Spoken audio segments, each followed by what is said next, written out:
اگلا سوال ہے جی، سلمان اسحاق ہیں پشاور سے. وہ کہتے ہیں جی میں نے آج تک پاکستان کی سیاست کا یہ چہرہ نہیں دیکھا جو آج کل نظر آ رہا ہے، جہاں ملک کی ساری جماعتیں ایک طرف اور باقی ایک جماعت ایک طرف.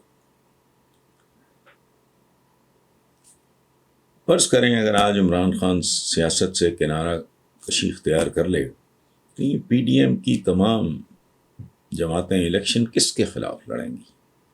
ایک دوسرے کو پھر چور ڈاکو بول کر کیسے عوام کو بیوقوف بنائیں گے؟ سلمان اسحاق صاحب یہ ہمیشہ سے بیوقوف بناتے آ رہے ہیں اور ہم ڈھیٹوں کی طرح، بے شرموں کی طرح ان کے ہاتھوں بیوقوف بنتے آ رہے ہیں. یہ پہلی بار نہیں ہو، مجھے نہیں پتا آپ کی ایج کتنی ہے، پہلی بار ایسا نہیں ہو رہا. ایک مثال میں آپ کو دیتا ہوں، لمبی چوڑی تفصیل میں جانے کی ضرورت نہیں. بھٹو کے خلاف بھی یہ تو ہمیں 11 جماعتیں کیا ہیں، ان میں بندے تو 3-4 ہی ہیں، باقی پتہ نہیں کون ہیں.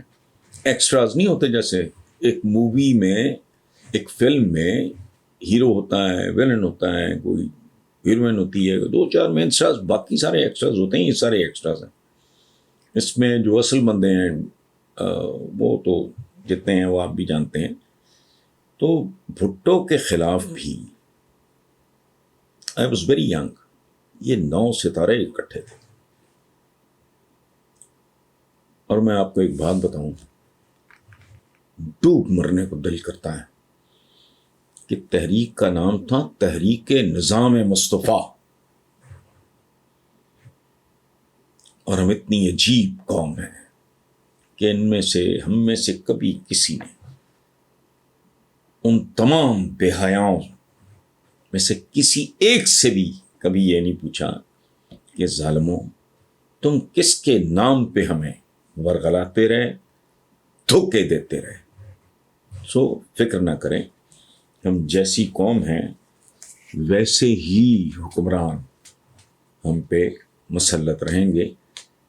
کبھی کبھار ہو سکتا ہے کوئی منہ کا ذائقہ تبدیل کرنے کے لیے کوئی ڈفرینٹ آدمی کچھ دیر کے لیے آ جائے اور پھر وہ بھٹو کی طرح پھانسی چڑھ جائیں، ادروائز نہیں. میں یہ کہا کرتا ہوں کہ پاکستان کی بنیادوں میں 2 چیزیں ہیں، جعلی ذاتیں اور جعلی کلیم.